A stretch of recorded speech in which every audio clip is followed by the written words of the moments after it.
ত্রয়োদশ জাতীয় সংসদ নির্বাচনের রাজবাড়ী ১ এবং ২ আসনে মনোনয়নপত্র যাচাই বাছাই সম্পন্ন হয়েছে। জেলা রিটার্নিং অফিসার ও জেলা প্রশাসক সুলতানা আক্তারের তত্ত্বাবধানে অনুষ্ঠিত এই যাচাই বাছাইয়ে রাজবাড়ী ১ আসনে ৪ জন এবং রাজবাড়ী ২ আসনে ১২ জন প্রার্থীর মধ্যে যথাক্রমে ৪ জন ও ৭ জন প্রার্থীর মনোনয়নপত্র বৈধ ঘোষণা করা হয়। অবশিষ্ট প্রার্থীদের মনোনয়নপত্র বাতিল করা হয়েছে এবং তারা আপিল করারও সুযোগ পাবেন। বিস্তারিত দেখুন বাবলু শেখের তথ্যচিত্রে।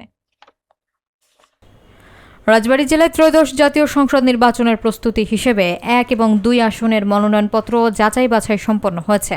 ৩ ডিসেম্বর সকাল ১০টা থেকে দুপুর ২টা পর্যন্ত জেলা প্রশাসকের সম্মেলন কক্ষে জেলা রিটার্নিং অফিসার এবং জেলা প্রশাসক সুলতানা আক্তারের তত্ত্বাবধানে প্রার্থীরা উপস্থিত থেকে যাচাই বাছাই প্রক্রিয়ায় অংশ নেন। রাজবাড়ী ১ আসনে ৪ জন প্রার্থী মনোনয়নপত্র জমা দিয়েছেন এবং সব প্রার্থীর মনোনয়নপত্র বৈধ ঘোষণা করা হয়।